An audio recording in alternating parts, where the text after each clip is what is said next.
Hello students, how are you all? I hope you all are safe and healthy. Welcome to our EVS2 session, that is history. Today we are going to learn about the great legend Chhatrapati Shivaji Maharaj, and the lesson name is The Siege of Purandar and the Treaty with the Mughal Emperor. Raid on Surat. After this triumph, Chhatrapati Shivaji Maharaj did not sit idle. Aurangzeb's troops were lying waste the whole of Maharashtra. To bring the emperor to his senses, Chhatrapati Shivaji Maharaj carried out his daring raid on Surat. Surat was so far away from Pune that no one but Chhatrapati Shivaji Maharaj could have thought of this daring raid. Surat was then a great center of trade in the Mughal Empire and a very rich city. Chhatrapati Shivaji Maharaj carried out the raid successfully and brought home a booty worth lakhs of rupees. Chhatrapati Shivaji Maharaj did not forsake ethics in the raid on Surat. Chhatrapati Shivaji Maharaj spared the churches and mosques. Chhatrapati Shivaji Maharaj did not show disrespect to women. The raid on Surat drove Aurangzeb into a furious rage. He now decided to put an end to the Maratha kingdom. He ordered his great general Mirza Raje Jai Singh to humble Chhatrapati Shivaji Maharaj. To assist Mirza Raje in the campaign, he sent with him his trusted Sardar Diler Khan. The two landed in the Deccan with a huge army and unlimited funds. Swaraj was in real danger.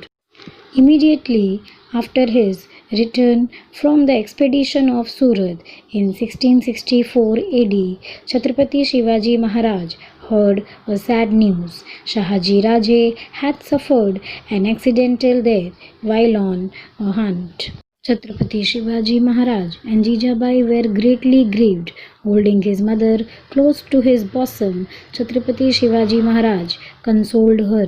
Siege of Purandar by the Mughal army. Purandar was one of the Chhatrapati Shivaji's big and strong forts. Diler Khan knew that Chhatrapati Shivaji Maharaj could not be defeated as long as he was the master of Purandar. He therefore laid siege to this powerful fort. He had a huge army under his command. Morarbaji was in charge of the fort. He was a determined fighter who would not easily yield to threats. He was also supported by brave troops. With their help, Morarbaji decided to defend the fort. Diler Khan's guns went into action. Fiery cannonballs began to drop on the fort. Morarbaji and his brave men held on. The first bastion on the Machi collapsed under gunfire. Diler Khan's troops captured the lower fort. The Marathas withdrew to the upper fort and continued to fight. Diler Khan was watching the battle from his camp. Furious with rage, Morarbaji decided to attack the Mughal troops with a select contingent of 500 men. He opened the gates of the upper fort, shouting their war cry, Har Har Mahadev. The Mawlas fell on the Mughal troops. After a fierce battle which lasted for a short time, the Marathas routed the huge Mughal army which fled towards Diler Khan's camp. Morarbaji followed them in hot pursuit. With his troops, he entered the camp of Diler Khan and wrought havoc there. The enemy troops were in flight and the Marathas in pursuit. Cries and shouts filled the whole camp. In great hurry, Diler Khan mounted his elephants and looked ahead. There was Morarbaji hacking the soldiers to pieces. His sword moved like lightning, cut throats, broke heads and pierced the hearts of the enemy. No one could stop him or hold him in check. Diler Khan watched in admiration his great deeds of bravery. So, my dear students, I hope this session of EVS 2 and the lesson The Siege of Purandar and the Treaty with Mughal Emperor is understood and clear to you. Murarbaji's incomparable valor. Seeing Diler Khan, Murarbaji asked his troops to attack in full force and himself advanced towards Diler Khan. Whoever tried to obstruct him was cut to pieces. The Mughal troops at last surrounded Murarbaji on all sides. Just then Diler Khan shouted, "Wait, hold back your swords." The Mughal troops halted and moved back a little. Then Diler Khan addressed Murarbaji, "Until now I have not seen a swordsman like you. You come over to our side. I promise you complete safety. The emperor will make you a sardar and reward you with a jagir." His eyes red with anger, Murarbaji said in return, "We are loyal servants of Chhatrapati Shivaji Maharaj. Who wants to buy safety from you? Why should we come over to your side? And who wants your emperor's jagir?" He then moved forward in the direction of Diler Khan and again started attacking his soldiers. Diler Khan, who was seated in the howdah on the elephant's back, released an arrow which pierced Murarbaji's neck. Murarbaji fell to the ground. His followers lifted his dead body and took it back to the upper fort. What if one Murarbaji is fallen? We too are brave like him. We will fight with courage. Saying so, they began to fight again without losing heart. Chhatrapati Shivaji Maharaj heard the news with great sorrow. He knew that he could hold each one of his forts against the Mughal army for at least more than a year, but he was unwilling to do so at the cost of his men who would die in the attempt. Let us move further. Treaty of Purandar. What could be done? He was not strong enough to fight the powerful Mughals. All his political skill was also of no avail. There was only one thing he could do. He decided on a temporary withdrawal from the fight. He would enter into a treaty with the Mughal emperor. He went and saw Jai Singh. This was a very sensible and statesmanlike thing to do. He said to Jai Singh, "Mirza Raje, you are a Rajput. You can understand our suffering. The emperor's campaign have led the country waste and people are in great misery. I have undertaken this task of establishing Swaraj so that people may be happy. You should join me in this uphill task. If you agree to lead us, myself and my Mavlas will be your trusted followers." Mirza Raje Jai Singh was a shrewd diplomat. He persuaded Chhatrapati Shivaji Maharaj to sign a treaty of peace with the emperor. Chhatrapati Shivaji Maharaj signed the treaty, and according to its terms, 23 forts and a territory with a revenue of 4 lakh horns, a gold coin, were to be handed over to the emperor. The Treaty of Purandar was signed in 1665. After the treaty was signed, Jai Singh suggested to Chhatrapati Shivaji Maharaj that he should go to Agra and see the emperor. He also guaranteed Chhatrapati Shivaji's safe return. He knew that the emperor could not be trusted. He had proved treacherous to his own brothers. But in the end, Chhatrapati Shivaji Maharaj decided to take the risk and face the situation as cautiously as he could. Chhatrapati Shivaji Maharaj informed Jai Singh that he was willing to go to Agra to meet the emperor. My dear students, let us move further and see the hard words of this lesson. So let us start.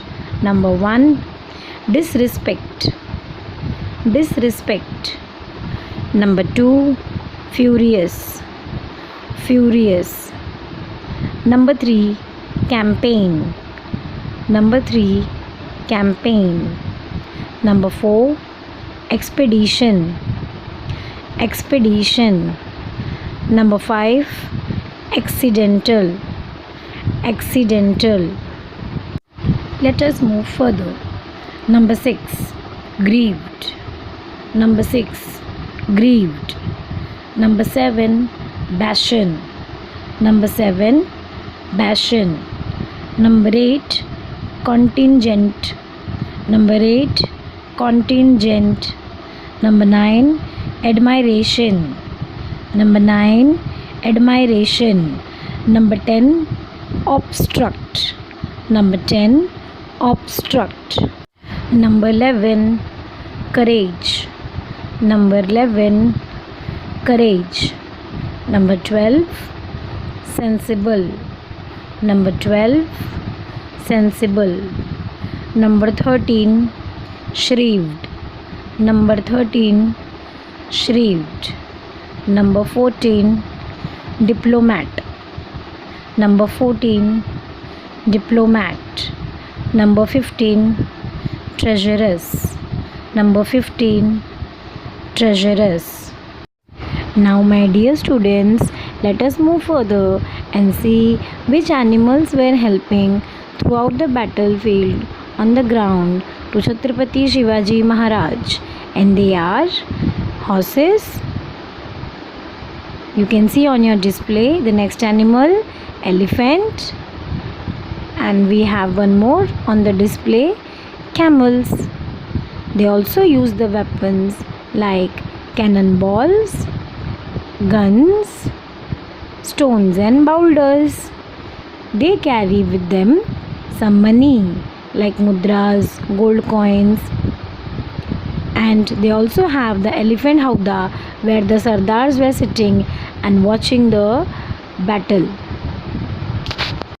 So my dear students, we have seen that Diler Khan, a trusted sardar of Aurangzeb, was sent with Mirza Raje Jai Singh. Murarbaji was a brave and great fighter on the battlefield. And we have also seen that Mirza Raje Jai Singh was a shrewd diplomat. Chhatrapati Shivaji Maharaj finally decided to move to Agra and see the emperor. So my dear students, what we have seen more? Yes, the Treaty of Peace signed by Chhatrapati Shivaji Maharaj in year 1665. What is given in the terms? What is mentioned there? 23/4 and a territory with a revenue of 4 lakh horns. Horns meaning a gold coins. Yes, and it was to be handed over to the emperor, which is decided by Chhatrapati Shivaji Maharaj. Now my dear students, I am going to give some short questions to you and you have to guess the answer. Okay? See on your display the question. A great center of trade in the Mughal Empire. Again I will repeat. A great center of trade in the Mughal Empire. What was that? Surat. Okay, you can see on the display. It is Surat. So move with the next. Yes. Who was in charge of the fort Purandar? Again I will repeat. Who was in charge of the fort Purandar? Yes, you can see on the display. It was Murarbaji. He was in charge of the fort Purandar and taking care of it. So let us move with the next. Okay. Who was helping Chhatrapati Shivaji Maharaj in the battle? I will repeat once again. Who was helping Chhatrapati Shivaji Maharaj in the battle? Yes, it was there on your display. Mavlas. They are wholehearted and giving their life, sacrificing their life for the sake of Chhatrapati Shivaji Maharaj and Swaraj. So my dear students, I hope this chapter, this session of EVS 2 is understood and clear to you. Thank you.